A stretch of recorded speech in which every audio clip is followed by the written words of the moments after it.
वजीर आला मरियम नवाज की जेर सदारत एक इजलास के बाद यह ऐलान तो कर दिया गया कि पंजाब हुकूमत ने वफाकी हुकूमत को तहरीक लब्बैक पर पाबंदी आयद करने की सिफारिश करने का फैसला किया है, लेकिन अमली तौर पर ऐसा करना काफी मुश्किल लगता है, क्योंकि किसी जमात को कलअदम करार देने का हतमी इख्तियार सुप्रीम कोर्ट ऑफ पाकिस्तान के पास है। यही वजह है कि ऐलान के बावजूद ना तो मरियम नवाज की पंजाब हुकूमत ने अभी तक चचा शहबाज की वफाकी हुकूमत को पाबंदी लगाने की सिफारिश भेजी है और न ही वफाक ने ऐसा कोई इरादा जाहिर किया है। हुकूमत पंजाब ने तहरीक लब्बैक पर पाबंदी की बात मुरीद के में टीएलपी और पुलिस के माबैन पुरतशद्दुद झड़पों के बाद की। इन झड़पों में एक एसएचओ समेत 6 लोग मारे गए थे, जिसके बाद सूबे भर में 3000 से जायद टीएलपी कारकुनान को गिरफ्तार किया गया। याद रहे कि टीएलपी ने गजा के मकीनों से इजहार यकजहती के लिए एक लॉन्ग मार्च निकालने का ऐलान किया था। तहरीक लब्बैक के सरबराह साद रिजवी ने इस अज़्म का इजहार किया था कि वो इस्लामाबाद पहुंचकर अमरीकी सिफारत खाने के बाहर एहतिजाज करेंगे। ताहम मुरीद के में एक बड़े क्रैकडाउन के नतीजे में धरना मुजाहिरीन फरार हो गए। साद रिजवी और इनके भाई अंस रिजवी अभी तक रूपोश हैं और एसएचओ के कत्ल में मुलविस होने की वजह से उनकी गिरफ्तारी के लिए छापे मारे जा रहे हैं। अब पंजाब हुकूमत ने इंसदाद दहशतगर्दी एक्ट के तहत तहरीक लब्बैक पर पाबंदी लगाने की सिफारिश करने का ऐलान तो किया है, लेकिन शायद मरियम नवाज हुकूमत ऐसा करने की जुर्रत नहीं करेगी। माजी में इमरान खान हुकूमत ने भी तहरीक लब्बैक पर इंसदाद दहशतगर्दी एक्ट के तहत पाबंदी तो लगाई थी, लेकिन फिर इसे ये फैसला वापस लेना पड़ा। इमरान खान की हुकूमत ने अप्रैल 2021 में टीएलपी पर तब पाबंदी लगाई थी जब इसने फ्रांस में गुस्ताखाना खाकों के खिलाफ एहतिजाज करते हुए मुल्क गिर धरनों और मुजाहिरों का सिलसिला शुरू किया। इस दौरान मुश्तइल कारकुनों ने सड़कें बंद की, पुलिस एहलकारों पर हमले किए और अवामी और निजी इमलाक को नुकसान पहुंचाया, जिससे अमन अमान की सूरत हाल शदीद मुतासिर हुई। 5 पुलिस वालों की हलाकत के बाद हुकूमत ने इंसदाद दहशतगर्दी एक्ट के तहत टीएलपी को अक्टूबर 2021 में कलअदम करार दे दिया था। तब सरकार ने यह मौक़िफ़ इख्तियार किया था कि तंजीम की सरगर्मियां रियासती सलामती और अवामी नज़्म व ज़ब्त के लिए खतरा बन चुकी हैं। ताहम नवंबर 2021 में इमरान खान की हुकूमत ने मुल्क गिर एहतिजाज और मुजाहिरों के बाद टीएलपी के साथ मुज़ाकरात किए और पाबंदी खत्म कर दी। इस फैसले के पीछे कई अवामिल थे, जिनमें तंजीम की अवामी हिमायत, मजहबी हसासियत, सियासी दबाव और खातून अव्वल बुशरा बीबी का मशवरा शामिल थे। हुकूमत ने पाबंदी उठाते हुए टीएलपी के साथ एक मुआहिदा भी किया, जिसके तहत इसके मुतालबात पर गौर करने और गिरफ्तार कारकुनों को रिहा करने पर आमादगी जाहिर की गई। वजीर आजम इमरान खान ने तब ये मौक़िफ़ लिया कि पाबंदी ख़त्म करने का मकसद सियासी इस्तेहकाम कायम रखना और मजीद तसादुम से बचना था, खासतौर पर ऐसे वक्त में जब मुल्क पहले ही माशी और सियासी चैलेंजेस से दो चार है। ऐसे में दिफाई तजियाकारों के ख्याल में शहबाज शरीफ हुकूमत के लिए भी तहरीक लब्बैक पर पाबंदी लगाना काफ़ी मुश्किल होगा, लेकिन इस्लामाबाद में बाखबर ज़राए का दावा है कि तहरीक लब्बैक पर पाबंदी लगने का काफ़ी इम्कान मौजूद है, क्योंकि अब जनरल कमर जावेद बाजवा और जनरल फैज़ हमीद जैसे लोग असल फैसला साज नहीं। इस दौरान तहरीक लब्बैक की क़यादत के खिलाफ दर्ज मुकदमात की तादाद 72 तक पहुंच गई है, जिनमें 40 लाहौर में दर्ज हुए।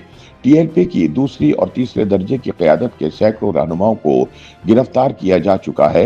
ये गुज़िश्ता चंद बरस में पंजाब में टीएलपी के खिलाफ दर्ज होने वाले मुकदमात की सबसे बड़ी तादाद है। इस इंतहा पसंद जमात के खिलाफ कार्रवाई के फैसले को कुछ अहम इजलासों से जोड़ा जा रहा है, जिनमें टीएलपी के पुरतशद्दुद एहतजाजात, कानून नाफिज करने वाले एहलकारों पर जानलेवा हमले और मसीही और अहमदी इबादत गाहों की तोड़ फोड़ के वाक़यात पर गौर किया गया। जहां तक किसी जमात पर पाबंदी आयद करने का ताल्लुक है, तो नेशनल काउंटर टेररिज्म अथॉरिटी हुकूमत की सिफारिश पर यह फैसला करती है। नेक्टा इन अफराद और जमातों की फहरिस्त मुरतब करती है जिन्हें दहशतगर्द या दहशतगर्दी से वाबस्ता करार दिया जा सकता है। इन फहरिस्तों में शामिल अफराद को पहले मरहले में सफरी और माली पाबंदियों का सामना करना पड़ता है। इंसदाद दहशतगर्दी एक्ट 1997 के 4th शेड्यूल में ऐसे अफराद के नाम शामिल किए जाते हैं जो दहशतगर्द तंजीमों या सरगर्मियों से वाबस्ता हों।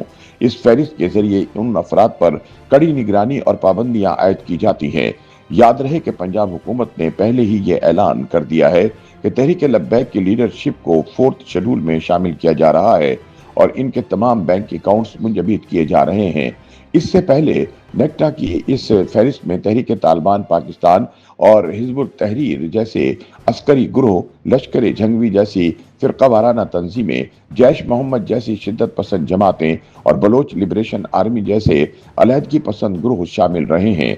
गुज़िश्ता चंद बरसों में हुक्काम ने इस दायरे को मजीद वसी किया ताकि खैबर पख्तूनख्वा और बलूचिस्तान के मजीद अफराद को भी इसमें शामिल किया जा सके। अगरचे पाकिस्तान में हुकूमतें अक्सर सियासी इख्तलाफात की बुनियाद पर मुखालिफ जमातों पर पाबंदी की कोशिश करती रही हैं, लेकिन किसी सियासी जमात पर हतमी तौर पर पाबंदी आयद करने का इख्तियार हुकूमत के पास महदूद है। सूबाई हुकूमत किसी जमात पर पाबंदी की सिफारिश कर सकती है, जैसा कि TLP के मामले में किया गया। ताहम आइन के आर्टिकल 17(2) के मुताबिक वफाकी हुकूमत ये सिफारिश सुप्रीम कोर्ट को भिजवा सकती है, लेकिन हुकूमत को ये साबित करना होगा कि मुतल्लिका जमात पाकिस्तान की खुद मुख्तारी या सालमियत के खिलाफ सरगर्म अमल है। कानूनी माहिरीन के मुताबिक किसी सियासी जमात पर पाबंदी का हतमी फैसला सुप्रीम कोर्ट करती है। आइन के मुताबिक वफाकी हुकूमत किसी जमात पर पाबंदी आयद करने के ऐलान के 15 रोज के अंदर ये मामला सुप्रीम कोर्ट को भेजेगी, जिसका फैसला हतमी होगा। यानी वफाकी हुकूमत किसी जमात पर पाबंदी लगाने के लिए या तो आइन के आर्टिकल 17(2) के तहत कार्रवाई कर सकती है या इलेक्शन एक्ट 2017 की दफा 212 के तहत जमात की तहलील करने की दरख्वास्त दे सकती है। दूसरे तरीक़ेकार में भी हुकूमत ऐलान करती है, लेकिन मामला सुप्रीम कोर्ट के सामने पेश किया जाता है।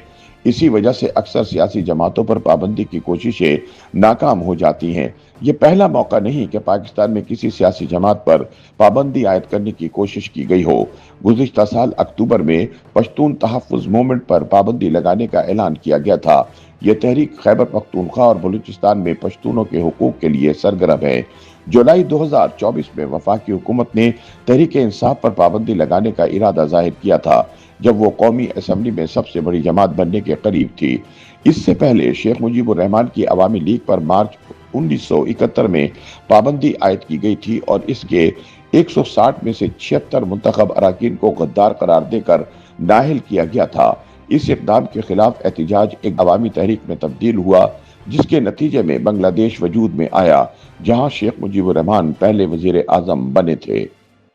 YouTube पर गूगली न्यूज देखने के लिए youtube.com की सर्च बार में गूगली न्यूज TV टाइप करें। गूगली न्यूज के पेज पर सुर्ख रंग के सब्सक्रिप्शन वाले बटन पर क्लिक करना ना भूलिए। YouTube पेज पर अपलोड होने वाली वीडियोस से बाखबर रहने के लिए बेल आइकन पर क्लिक कीजिए। आपको हर नई वीडियो के बारे में नोटिफिकेशन मौसूल हो जाएगा।